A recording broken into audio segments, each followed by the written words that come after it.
রাজনীতি থেকে মানুষের আস্থা হারিয়ে গেছে, কারণ রাজনীতি যে ন্যায় নীতি আমাদের দায়িত্ব আছে সেটা আর নেই।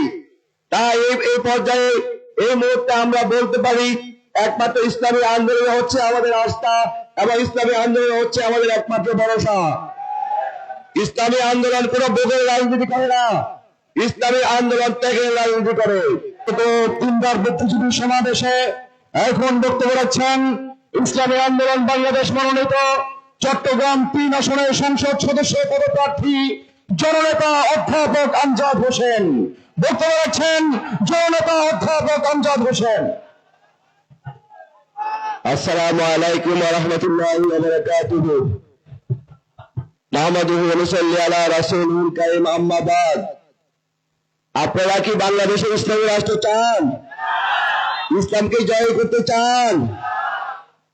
আজকে আমাদের যে সমাবেশ, এটি কোন সাধারণ রাজনৈতিক সমাবেশ নয়, এটি হচ্ছে সমাজের ন্যায় নীতি আমানত দায়িত্ব ফিরিয়ে আনার সমাবেশ এবং আমাদের একটি নতুন শপথ, নতুন প্রকল্প। ভাইরা আমার, রাজনীতি থেকে মানুষের আস্থা হারিয়ে গেছে, কারণ রাজনীতি যে ন্যায় নীতি আমাদের দায়িত্ব আছে সেটা আর নেই।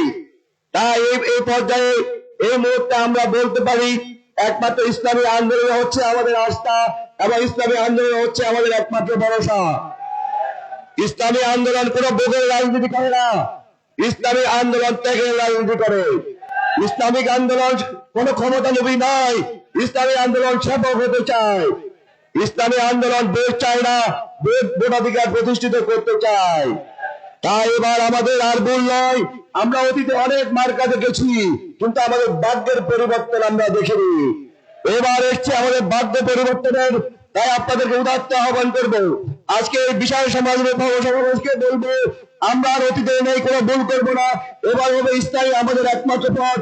হাত পাকা প্রতীকে আমরা ভোট দেবো এবং আগামী সংসদ হবে ইসলামের সংসদ, আগামী বাংলাদেশ হবে ইসলামের বাংলাদেশ, আগামী বাংলাদেশ হবে ইসলামী আন্দোলনের বাংলাদেশ। ওয়া মা তাওফীক ইল্লা বিল্লাহ। আসসালামু আলাইকুম ওয়া রাহমাতুল্লাহ।